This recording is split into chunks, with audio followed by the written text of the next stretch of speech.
আচ্ছা, কড়াইয়ে দিয়ে দিলাম সর্ষের তেল। তেলটাকে একটু গরম করার জন্য কড়াইটাতে বেশ ভালো করে একটু নাড়িয়ে নিলাম। বেশ ধোঁয়াটা গরম হয়ে গেছে দেখতে পাচ্ছ। এবার দিয়ে দিচ্ছি আলু। এই আলুগুলোকে কিন্তু একদম লাল লাল করে ভেজে নিতে হবে।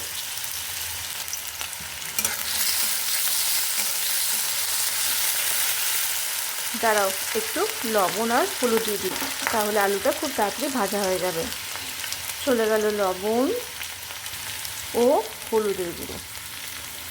এবার বেশ ভালো করে এটাকে নেড়ে ঢাকা দিয়ে দেবো কয়েক সেকেন্ডের জন্য।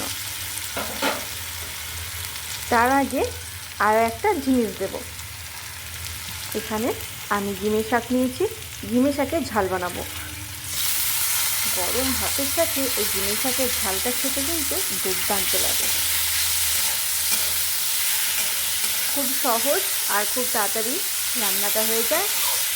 ব্যাস, এরপর এটা একটু ঢাকা দিয়ে দেবো, গ্যাসের ফ্লেমটাকে একদম লোতে করে। এবার আমাদের শাকটা বেশ ভালো করে ভাজা হয়ে গেছে। আলুটাও কিন্তু ভাজা হয়ে গেছে, দেখো একটু লালচে লালচে হয়ে গেছে। এরপর এর মধ্যে দিয়ে দেবো সর্ষে বাটা। আমি এখানে সাদা সর্ষে ও হলুদ সর্ষে দুই রকম সর্ষে নিয়েছি। সাথে একটু জল দিয়ে দেবো, এই বাটি দেওয়া জলটুকু।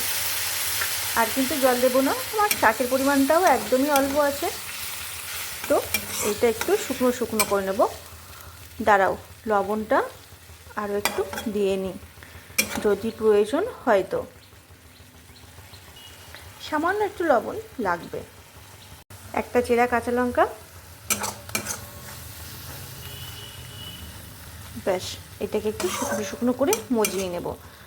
উপর থেকে একটু সর্ষের তেলটা দিয়ে নেব, কাঁচা সর্ষের তেলটা, গন্ধটা তাহলে বেশ ভালো আসবে। ব্যাস, এটুকুই। তোমরা চাইলে শুকনো শুকনো করে নিতে পারো, অথবা এরকম একটু গামাকা গামাকা রাখতে চাইলে সেটাও রাখতে পারো, তোমাদের পছন্দ মতো। ব্যাস, রেডি হয়ে গেল। কত সহজ না এই ঝিঙে শাকের ঝালের রেসিপিটা। গরম ভাতে খেতে কিন্তু এক ঘর লাগে পুরো। তাহলে আজ এই পর্যন্ত, দেখা হবে পরবর্তী রেসিপিতে। তোমরা সকলেই ভালো থেকো, সুস্থ থেকো। আজ আসি, টাটা।